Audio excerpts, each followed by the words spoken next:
Greetings. We are pleased to be here in this time and place, and we are wanting all of you to be able to connect to your inner knowing and to be able to connect to mm, all of those layers that seemingly disappear at times when you have a knowing about something and then you look back and you say to yourself, is this really real, or should I do this, or should I do that, and is this the right thing I should be doing now, or is this the right person I should be with, or all those questions of concern or doubt.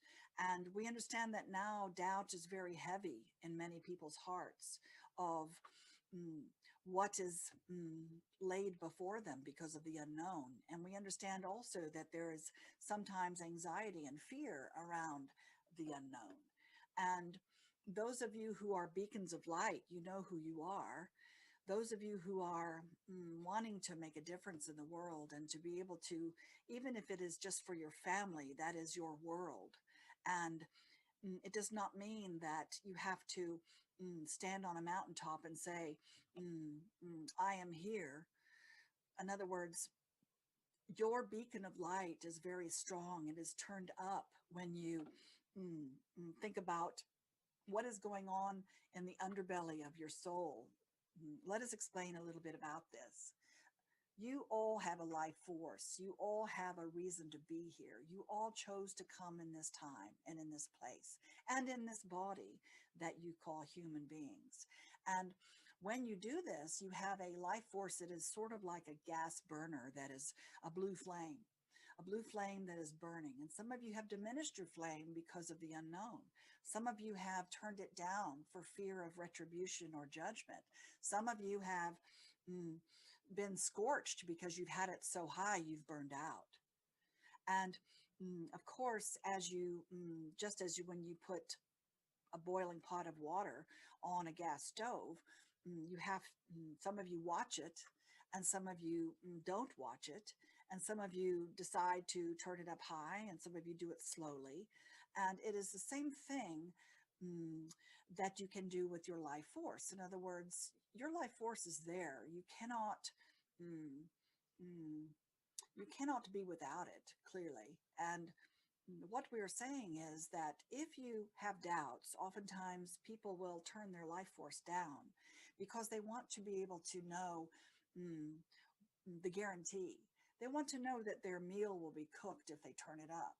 In other words, maybe some of you have been burned before. Maybe you have really lit your flame really high and people are afraid of your flame. People are afraid of your life force. Or maybe you have burned out so much that you feel like it is always putting out all of the life force and you have nothing left. And what we want to say is that life force is always there. It is circular. In other words, there is a source that is circular. In other words, that flame goes in a circle. In other words, when you turn your life force up, it is coming from all that is. It is a divine connection that you have, that you've always had, and that you always will have. And many people forget about this when they come into a body.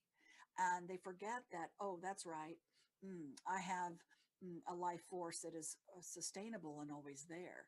And you get to choose how much of it you would like to turn up or turn down.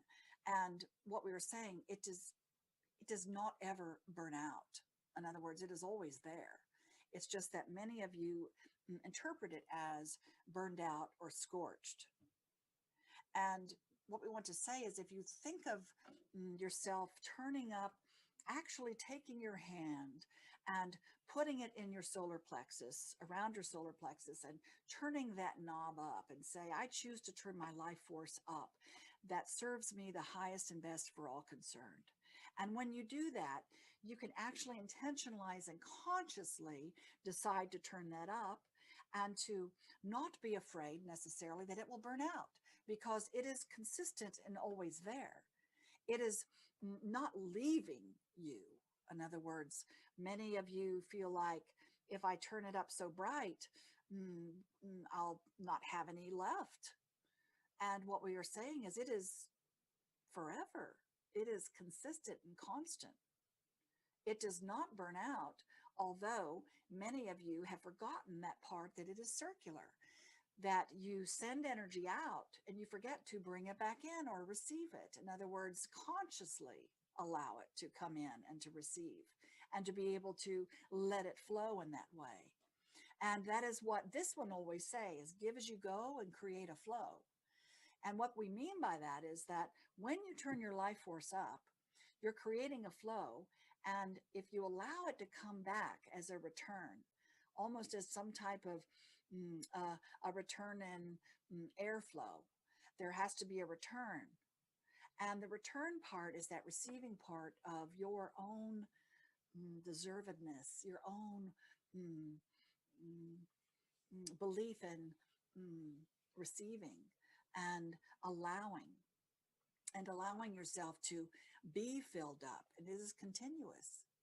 If you can think of it as a continuous circuit, and many of you have given out thinking that I'm depleted now. And it is not that you are depleted. It may feel that way, certainly. We understand that.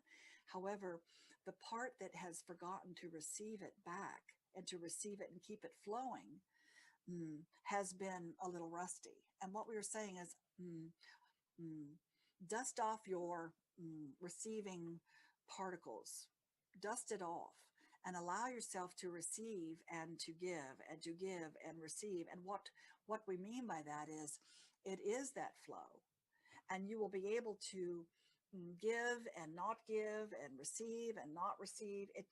It will organically happen and connect because as Dorothy always says, there's no place like home.